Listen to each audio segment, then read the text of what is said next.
Hello everyone, welcome to my YouTube channel Mathematics. So as you always know कि हमारे 10 lectures हो चुके हैं जिसमें हमने हर एक मैट्रिक्स के टाइप के बारे में पढ़ चुका है। तो आज हमारा मेन लेक्चर होगा डिटर्मिनेंट ऑफ द मैट्रिक्स। कैसे डिटर्मिनेंट को हम फाइंड आउट कर सकते हैं और इस पे बेस्ड बहुत क्वेश्चन आते हैं। So as we know this is linear algebra lecture 11 based on CSIR, NET, GRF and GATE mathematics, and it is also useful for IIT JAM MSc entrances of different university BSc and MSc regular classes। तो जल्दी से इस channel को subscribe कर दीजिए, like करिए, share कीजिए ज़्यादा से ज़्यादा ताकि सबको फ़ायदा हो सके। और प्लीज़ अपने सजेशन दीजिए कमेंट बॉक्स में, आपको वीडियोस कैसी लग रही हैं, प्लीज़ लाइक। तो चलिए डिटर्मिनेंट ऑफ मैट्रिक्स की शुरुआत करते हैं हम। जाना पहचाना सा चेहरा +2 में हम पढ़ चुके हैं कैसे निकालते हैं। तो आज हम इसका बेसिक करेंगे, कोफैक्टर, माइनर्स, ये सब क्या होते हैं और कुछ प्रॉपर्टीज़ करेंगे। ठीक है, तो चलिए स्टार्ट करते हैं हमारा डिटर्मिनेंट ऑफ मैट्रिक्स। क्या होता है ये डिटर्मिनेंट? तो वैसे तो ये ऐसा नहीं है कि ये कुछ भी उठा के कुछ भी दे दिया कि मैट्रिक्स, इनका हर एक का फिजिकल चीज़ है। उनकी हिस्ट्री के बारे में भी मैं अलग से वीडियोस बनाऊंगी कि मैथ को फिजिकली हम इन्वायरमेंट में कैसे यूज़ कर सकते हैं, वो एक अलग है। अभी हम सिर्फ मैट्रिक्स के वे से एग्ज़ाम के पॉइंट ऑफ व्यू से पढ़ेंगे what is determinant of the matrix. ठीक, तो इन दोनों को जानने से पहले हमें दो मेन चीज़ों को जानना पड़ेगा कि वही चीज़ है ना, किसी चीज़ को हमें जानना है ना। लैपटॉप के बारे में हमें जानना है तो हमें छोटी छोटी चीज़ें पहले पता करेंगे बाहर से, कीबोर्ड क्या होता है, ठीक, माउस क्या होता है। ऐसे ही डिटर्मिनेंट को जानने से पहले दो इसकी मेन चीज़ें हैं, minor and cofactor. Minor is denoted by MIJ, यानी कि I और Jth एलिमेंट का माइनर। ठीक, minor of I and Jth order matrix किसके इक्वल हो जाएगा? ये is equal to the determinant of order n-1, यानी कि n-1 का ऑर्डर होगा जब हम ith रो और jth कॉलम को क्या कर देंगे, रिमूव। ठीक है, ऑब्टेन्ड फ्रॉम del n, कि हम n मैट्रिक्स, मैंने एक मैट्रिक्स ली n क्रॉस n की, अब मुझे i और jth एलिमेंट का निकालना है। तो मैं क्या करूँगी, i और ith रो को कैंसिल कर दिया, मैंने निकाल दिया, बाहर फेंक दिया, jth कॉलम को निकाल दिया। फिर जो मेरे पास मैट्रिक्स बची है, ऑब्वियसली एक एक रो और एक एक कॉलम चला गया, n रो और n कॉलम में से बचा n-1 और n-1। फिर जो मेरे पास जो मैट्रिक्स सब मैट्रिक्स बची है उसके जो डिटर्मिनेंट होगा वो हो जाएगा माइनर। जैसे कि एग्जांपल से समझते हैं, बिना एग्जांपल कुछ पल्ले नहीं पड़ने वाला। ये एक मैंने मैट्रिक्स ले ली 3x3 मैट्रिक्स की, ठीक, 3x3 ऑर्डर की। अब मुझे माइनर निकालना है 1-1 एलिमेंट का। तो मुझे क्या करना पड़ेगा, सबसे पहले लीव करो, छोड़ाओ बाहर फर्स्ट रो और फर्स्ट कॉलम को, है ना। फर्स्ट भी 1-1 है ना, रो भी फर्स्ट है और कॉलम भी क्या है, first. So I have to leave the first row and the first column of the matrix. तो चलिए लीव करते हैं इसको, रेड मार्कर से इसका खून कर देते हैं। तो ये 1 फर्स्ट रो होगी और ये फर्स्ट कॉलम होगी। अब बची बेचारी छोटी सी 2x2 की, राइट करो उसको, क्या बची मेरे पास, del n-1 लिख दूंगी मैं, क्योंकि यहाँ पे n कुछ भी हो सकता है, यहाँ n 3 है तो del n-1 क्या हो जाएगा, 2। ठीक, तो ये बन गई मेरे पास 2x2। अब इसका डिटर्मिनेंट फाइंड आउट करती हूँ मैं, क्रॉस मल्टीप्लाई से निकल जाता है, 1 - 2 इज इक्वल टू -1। ठीक है, क्रॉस मल्टीप्लीकेशन। तो m-1 यानी कि माइनर क्या आ गया मेरे पास, फर्स्ट रो और फर्स्ट कॉलम का -1। अब ये दूसरा कोफैक्टर, ये क्या है, ये भी सिर्फ इसमें एक एक्स्ट्रा जुड़ जाएगा, क्या, पावर, -1 की पावर। ठीक है, बाकी सेम। तो CIJ मेरे पास क्या होगा, -1 raise to the power i + j into MIJ। ठीक है, मीन्स माइनर में हम क्या ऐड कर देंगे, -1 की पावर, जो उनकी पोजीशन होगी ना उनको ऐड कर देंगे, वो बन जाएगा मेरे पास कोफैक्टर। क्या बन जाएगा, कोफैक्टर। जैसे C11 निकालना है तो -1 raise to the power 1 + 1 into M11। What is M11 here, M11 is -1।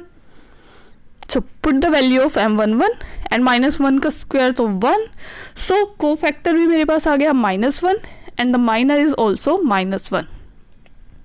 Then M11 भी -1 आ गया और C11 भी मेरे पास क्या आ गया, -1.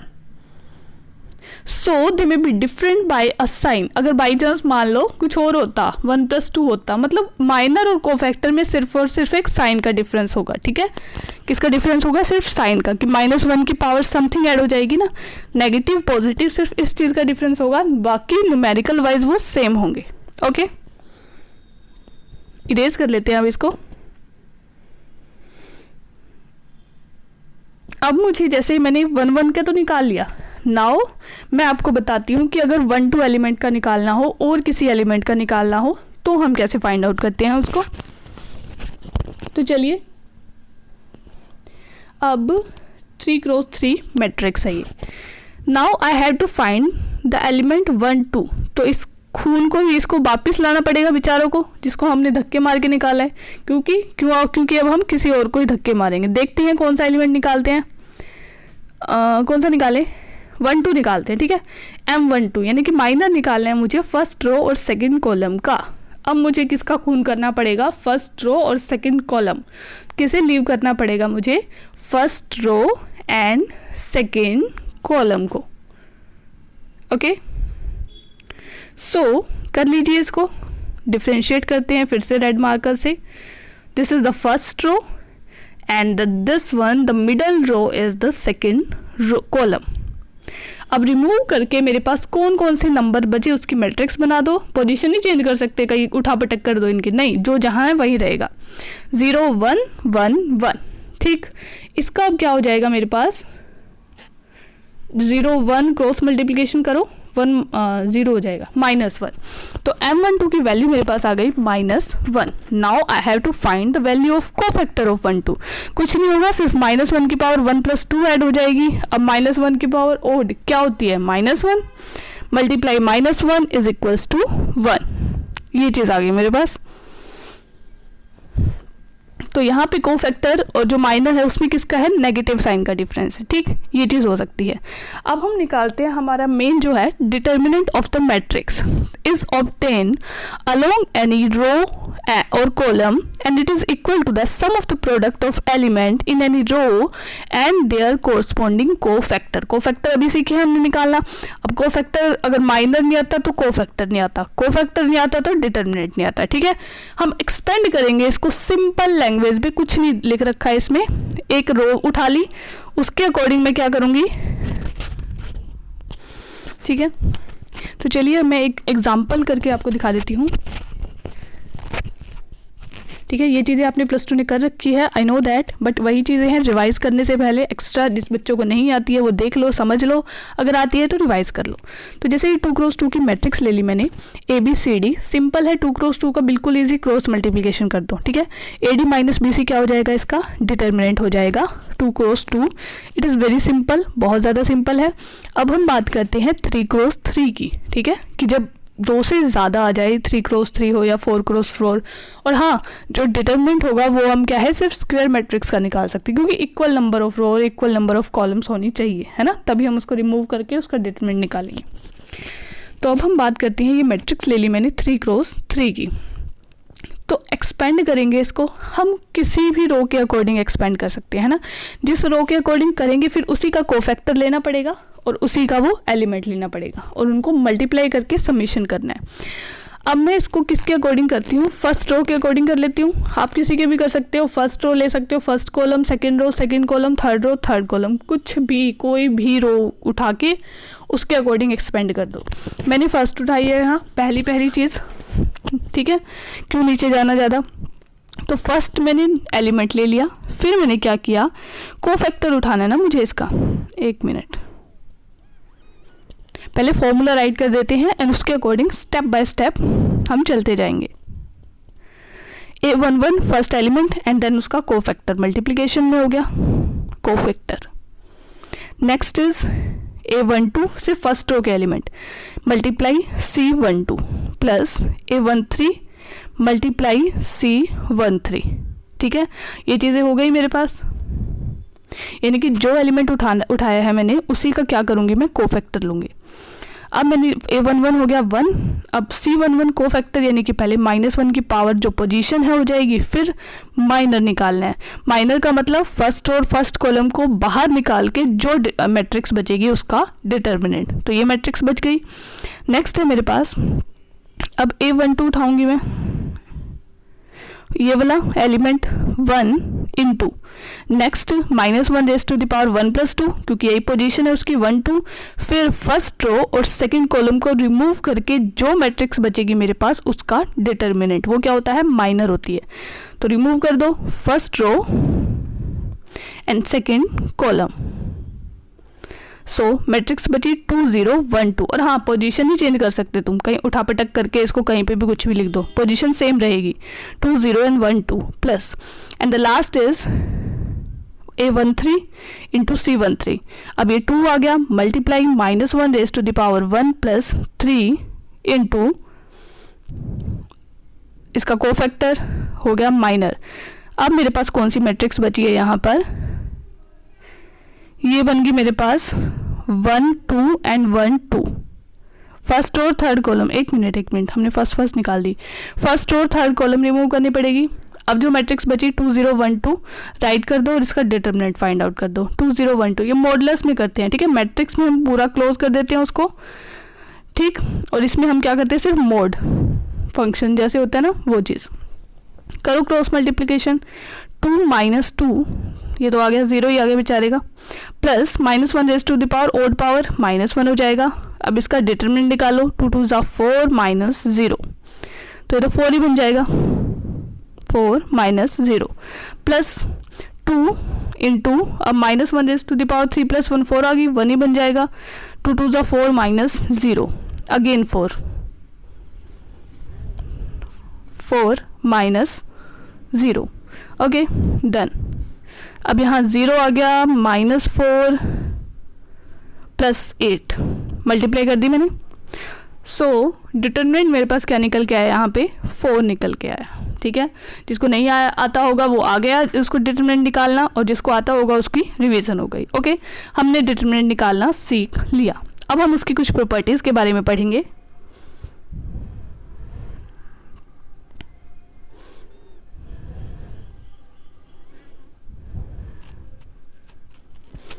So next is properties of the determinant. कैसे हम छोटे छोटे शॉर्टकट से होंगे हमारे पास,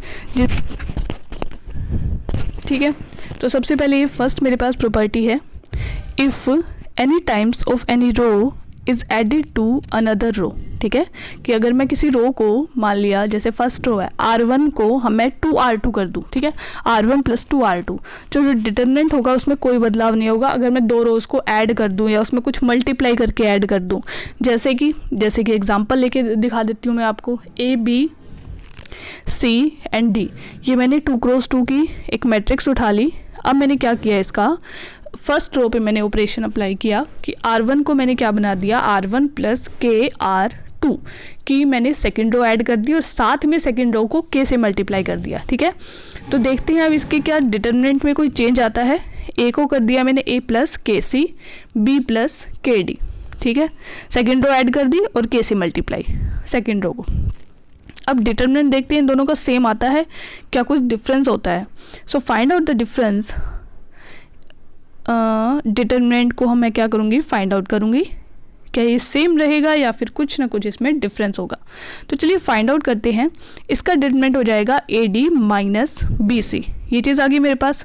the next one is A + KC D, A + KC into D - B + KD into C, यही चीज़ हो गई, ठीक है। तो अब इसको ओपन कर लो complete, AD + KCD - CB + KDC।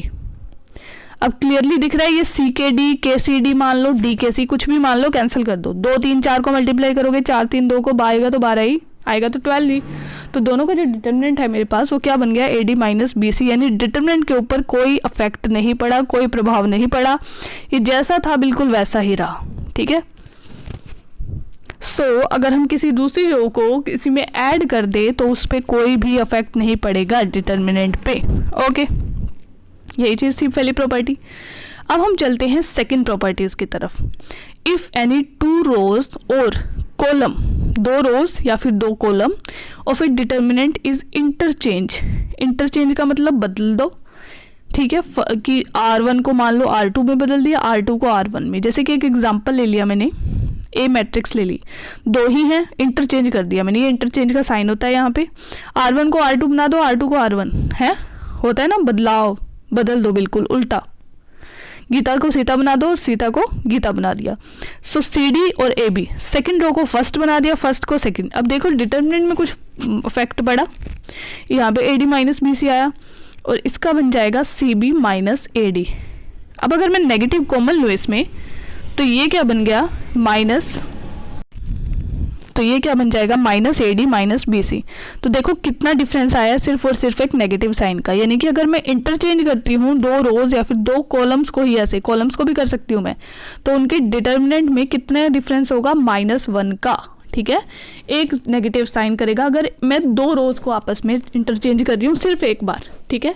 अगर मैं एक और कर रही हूँ, मान लिया यहाँ पे 3 रोज होती है मेरे पास, ठीक है, अब मैंने R1 को R2 से कर दिया, फिर मैंने R1 को R3 से, तो 2 बार -1 से मल्टीप्लाई करूंगी मैं, समझे। अगर ऐसे ही मैंने 3 बार इंटरचेंज किया, 3 रोज को अलग अलग, R1 R2 से, R2 R3 से, फिर R1 R3 से, तो यहाँ पे 3 बार मैं -1 को मल्टीप्लाई करूंगी जब मैं डिटर्मिनेंट को फाइंड करूंगी, ठीक है। कि ये नहीं है कि आप बार बार रो बदलते जाओ, नहीं, सिर्फ और सिर्फ ये प्रॉपर्टी पुट करो और फाइंड आउट कर लो -1 को मल्टीप्लाई करके डिटर्मिनेंट। तो ये बड़ी इंपॉर्टेंट प्रॉपर्टी है, ध्यान रखना। डिटर्मिनेंट के तो सम भी बहुत आते हैं। Next is in a determinant if the sum of the product of element in any row और कॉलम इज टेकन, ये क्या है, नहीं, ये एक मिनट, इसमें ये नहीं है, इसमें ये है प्रॉपर्टी, मैं नीचे लिख रही हूँ। अगर दो रोज और कॉलम मेरे पास क्या आ रही है, एग्जैक्टली सेम आ रही है, ठीक है, इसको चेंज करो। इफ 2 रोज और कॉलम्स जो है वो बिल्कुल सेम आ रही है तो उनका डिटर्मिनेंट 0 होगा, ठीक है। स्टेटमेंट गलत टाइप की हुई है, कोई बात नहीं। अगर 2 रोज और कॉलम सेम है, जैसे कि इसमें देखो 3 क्रॉस 3 की है, R1 और R2 एग्जैक्टली सेम आ रही है मेरे पास, R1 और R2 क्या आ रही है मेरे पास, एग्जैक्टली सेम आ रही है, तो जो इनका डिटर्मिनेंट होगा वो क्या होगा, 0 होगा। अब ऐसे ही मान लिया, चेक करें, किसी भी चीज़ को बिना प्रूफ किए हम नहीं मान सकते, ठीक है। किसी दूसरे ने कुछ भी कह दिया मान लेंगे हम, बिल्कुल भी नहीं मानेंगे। तो हम इसका डिटर्मिनेंट निकालते हैं, 1 इंटू ये हो जाएगा, मैं डायरेक्टली निकाल रही हूँ, मैंने सिखा दिया है, ठीक है, अपने आप निकालो। 1 1 2 1 ये हो गया, एंड साथ में कोफैक्टर भी गई, एक minute,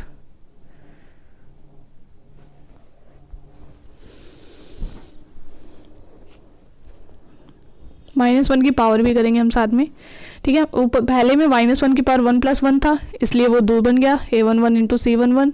next is A12 into C12 बनेगा। ये फिर तुम कंफ्यूज हो गए, चलो मैं पूरा ही करके दिखा देती हूँ, एक और प्रैक्टिस हो जाएगी तुम्हारी डिटर्मिनेंट निकालने की। A11 C11 plus A12 C12 plus A13 C13, ठीक है। एलिमेंट लिया और साथ में उसका कोफैक्टर लिया। अगर मैं किसी और का कोफैक्टर लूँ यहाँ पे, जैसे A11 ले लिया, इंटू में C22, तो वो 0 बनेगा, समझे। अगर मैं एलिमेंट किसी और का लूँ और कोफैक्टर किसी और का, तो वो 0 बन जाएगा। चलिए अब निकाल लिया मैंने, ये फर्स्ट का पुट कर दिया, मैट्रिक्स पुट कर दी, 1 1 2 1। Next is 2 cross 2 plus A12 निकालो, 1 ही है। अब फर्स्ट और सेकंड कॉलम को रिमूव करके जो मैट्रिक्स बची उसका डिटर्मिनेंट क्या बची, matrix first row and second column करो रिमूव, 1 2 एंड 1 1 ये बची, राइट कर दो। नेक्स्ट इज लास्ट A13, क्या बचेगी मेरे पास, 1 इंटू -1 की power 1 + 3। First row third column को रिमूव कर दो, बची मेरे पास 1 2 और 1 2, वही सेम चीज़ दोबारा रिपीट कर रही हूँ मैं, पोजीशन चेंज नहीं करेगी, जो जहाँ है वहीं रहेगा। करो इसके क्रॉस मल्टीप्लिकेशन, ये बन गया 1 -2 एंड देन -1 और पावर थी, ठीक है। नेक्स्ट करो मल्टीप्लाई, इसको क्रॉस मल्टीप्लाई, 1 -2, अब ये इवन पावर बन जाएगी, -1⁴ तो +1 हो जाएगा, इंटू 2 -2 0 ही बन गया। तो चलो ये बन गया -1 and this one is minus +1 हो गए, दिस वन 0 और तो ये 0 ही आ गया डिटर्मिनेंट। बस, मतलब हमारी प्रॉपर्टी बिल्कुल सही बोल रही है, इसको हम आगे यूज़ कर सकते हैं। ठीक है, पहले इस्तेमाल करो फिर विश्वास करो, यही चीज़ थी। तो हमने इसका यूज़ देख लिया, इसको प्रॉपर्टी को बिल्कुल सही है। अब हम इसको यूज़ कर सकते हैं, अप्लाई कर सकते हैं आगे के क्वेश्चंस में। तो चलिए, अगर नेक्स्ट मेरे पास क्या हो जाएगी, इफ ये नहीं है, कहीं तुम ये वाली लिख लो, मैं इसको राइट कर देती हूँ अच्छे से। ये स्टेटमेंट तो गलत थी, एक मिनट को मैं इसको पूरा ही रॉन्ग कर देती हूँ, कहीं तुम बोल दो। जो मैंने साइड में लिखी है ना, 2 रोज़ और कॉलम जो है अगर सेम हो तो डिटरमिनेंट चेंज होगा। नीचे लिख रही हूँ मैं इसकी पूरी स्टेटमेंट, आप नीचे से राइट कर लो। इफ़ 2 रोज़ और कॉलम्स आर आइडेंटिकल, और आई कैन से सेम, बिल्कुल सेम हो, कोई भी डिफरेंस नहीं होना चाहिए। अगर एक एलिमेंट भी डिफरेंस आ गया तो पंगा पड़ जाएगा। ठीक है, पंगा पै जाएगा। तो डिटरमिनेंट 0 होगा मेरे पास। सिर्फ 2 चाहिए, कम से कम 2, ज़्यादा से ज़्यादा तो सारी भी सेम हो सकती है। हमें सिर्फ 2 चाहिए डिटरमिनेंट को 0 बनाने के लिए। अब नेक्स्ट प्रॉपर्टी है मेरे पास, इसको मारो wrong because this is wrong, लिख देती हूँ मैं तुम्हारे लिए। इफ 2 रोज और columns of the matrix are identical then their determinant is same. तो डिटरमिनेंट उसका क्या हो जाएगा, बिल्कुल सेम हो जाएगा। अब नेक्स्ट है मेरे पास 4 property, if any row determinant is multiply K then determinant is multiply K. ABCD ले ली। अब इसमें सिंगल रो को मल्टीप्लाई करना है, ये बात समझ रहे हो, पूरी की पूरी मैट्रिक्स को नहीं, सिर्फ एक रो को, ओनली 1 रो। मैंने क्या किया, फर्स्ट रो में मुझे क्या करना है, के से मल्टीप्लाई करना है, सिंगल रो। ठीक, अगर मान लो 2 रो को मैं मल्टीप्लाई करूंगी एक सेम एलिमेंट से, तो मुझे डिटरमिनेंट निकालने के लिए उसको 2 बार मल्टीप्लाई करना पड़ेगा, समझे। अगर मैं 3 रोज को करूंगी तो 3 बार के को मल्टीप्लाई करना पड़ेगा।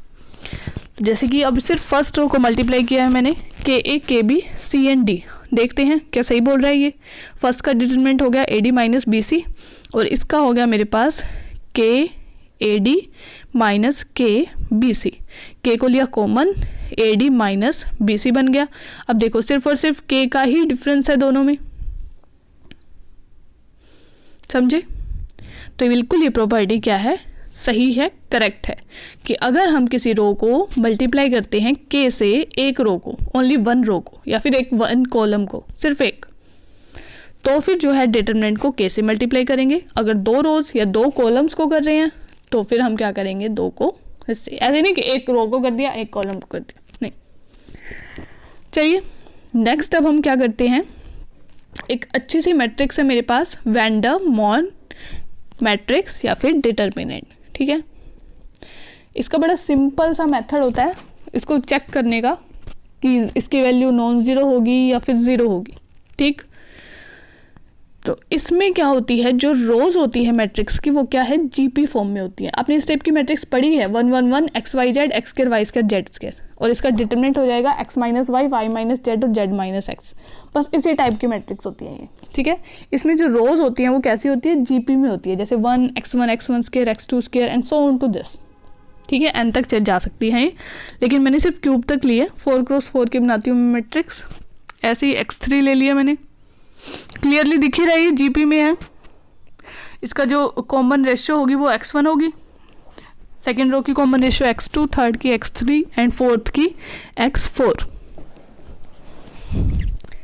अब मैं निकालती हूँ इसका डिटरमिनेंट। अब डिटरमिनेंट इसका 0 कब होगा, मुझे निकालने की भी ज़रूरत नहीं है, अगर if at least 2xi are same, अगर 2xi मेरे पास क्या हो जाते हैं, सेम हो जाते हैं, तो मुझे चेक ही नहीं करना, डिटरमिनेंट फाइंड आउट, सीधा पुट कर दो 0, समझे। जैसे 2xi अगर सेम हो गए तो x2 की जगह मैंने मान लिया x1 पुट कर दिया, तो 2 रोज मेरे पास क्या हो गई, आइडेंटिकल हो गई। R1 तो बिल्कुल R2 के सेम होगी, जुड़वा बहनें निकली है, जुड़वा भाई निकले। ठीक, तो ये मेरे पास पीछे प्रॉपर्टी थी, कहाँ गई, 1 मिनट, अभी तो किया है,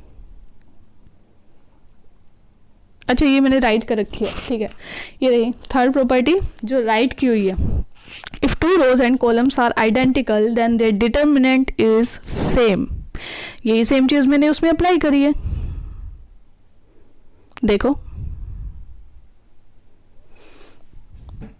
अब इसमें देखो x1 r1 r2 के बिल्कुल सेम आ गया, दैट मीन डिटर्मिनेंट क्या है, सेम है। यानी कि वेन डर मोल मैट्रिक्स में क्या होता है, अगर दो xi सेम आ गई तो 0 के इक्वल होगा, लेकिन अगर ऑल xi आर डिस्टिंक्ट, सब के सब जो xi है मेरे पास डिस्टिंक्ट है, अलग अलग है, डिफरेंट है, तो उसका डिटर्मिनेंट क्या होगा, नॉट इक्वल्स टू 0। और कैसा होगा, x1 minus x2, x1 minus x3, सबको एक दूसरे के साथ सब्ट्रैक्ट कर दो और -1 की पावर समथिंग कर दो, वो आएंगे मेरे पास। ठीक, अब मैं निकालती हूँ इम्पोर्टेंट एग्जाम्पल PYQ। अभी इसमें बहुत सी चीज़ें पड़ी हैं, एक लेक्चर में इसको कंप्लीट करना इज़ नॉट पॉसिबल, तो बड़ी ही इंपॉर्टेंट चीज़ें आने वाली है नेक्स्ट डिटर्मिनेंट के लेक्चर के, तो मैं इसको 2 सीरीज में लेके चलूँगी। ये हो जाएगा डिटर्मिनेंट फर्स्ट लेक्चर और वो हो जाएगा डिटर्मिनेंट का सेकंड। तो keep watching, sharing, subscribe my channel and like करो अगर आपको पसंद आ रही है, और अपने सजेशन कमेंट बॉक्स में ज़रूर दीजिए कि आपको वीडियोस कैसी चलिए तो हम नेक्स्ट लेक्चर में भी कंटिन्यू रखेंगे, बहुत सी अच्छी अच्छी प्रॉपर्टीज़ पढ़ेंगे। तो तब तक के लिए like, share and subscribe my channel mathematics.